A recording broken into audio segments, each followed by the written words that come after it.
Ça, tu vois, c'est ton potentiel. C'est tout ce que tu peux faire dans la vie. Mais parfois, il y a des choses qui t'empêchent de l'exploiter pleinement. La timidité, quand t'oses pas aller voir les gens ou t'exposer.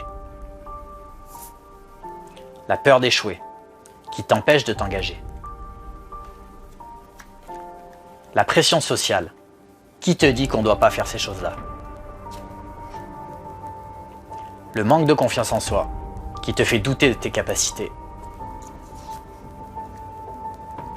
L'attentisme, qui te dit toujours que c'est pas le bon moment. La flemme, qui te pose sur ton canapé au lieu de t'engager dans tes projets. Tes croyances qui te limitent.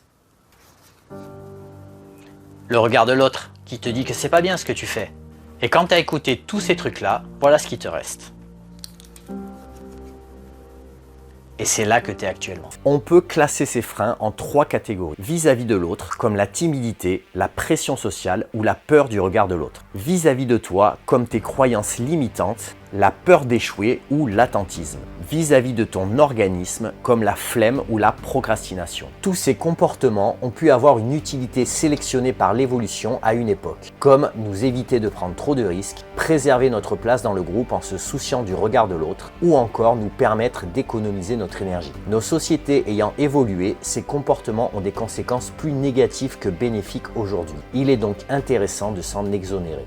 Voici quelques leviers pour se libérer de la pression exercée par l'autre. Le regarder échouer. L'autre échoue autant que nous et donc ne peut pas nous juger. Valoriser l'action. L'autre sera en général plus enclin à valoriser le passage à l'action qu'à critiquer l'échec. Se détacher. J'agis par moi et pour moi. L'autre n'a rien à voir dans cette boucle, donc son avis ne compte pas. Vis-à-vis de soi, on se retrouve souvent confronté à des croyances qui nous limitent, du genre je ne suis pas capable, je suis trop vieux ou ça a déjà été fait. Pour y faire face, il faut d'abord être lucide sur ce que l'on est. Par exemple, si tu as 50 ans et que tu mesures 1m70, tu peux devenir entraîneur de basket en te préparant bien et en passant tes diplômes. Mais tu pourras jamais être pro en NBA. Attention à la phrase « si on veut, on peut ». C'est valable que si on s'inscrit dans un principe de réalité. À partir de là, tu vas transformer tes croyances limitantes en croyances aidantes. Par exemple, je suis trop vieux devient j'ai beaucoup d'expérience. Je suis pas capable devient j'ai le potentiel. C'est pas le bon moment devient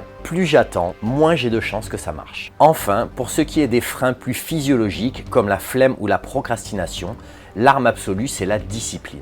Ici, il s'agit de planifier à l'avance ce qu'on souhaite faire et quand on souhaite le faire. Ensuite, on s'interdit de dévier, qu'on en ait envie ou pas, qu'on soit motivé ou pas. Exemple, si tu as décidé de perdre du poids et que pour ça, tu dois peser tes aliments et aller 4 fois par semaine à la salle, ne te laisse pas la possibilité de faire autrement. Pour ça, tu peux utiliser 4 leviers puissants. Donner du sens, à savoir définir pourquoi tu fais ça. Trouver une motivation pull. Qu'est-ce que tu vas gagner à faire ça? Trouver une motivation push. Qu'est-ce qui va arriver si tu ne fais pas ça? Aimer le chemin. Comment est-ce que tu peux prendre du plaisir en faisant ça? Si tu arrives à activer tous ces leviers, tu pourras libérer tout ton potentiel et arriver là où tes capacités réelles te le permettent, au lieu de te laisser bloquer par des freins psychologiques qui finalement n'existent que dans ta tête.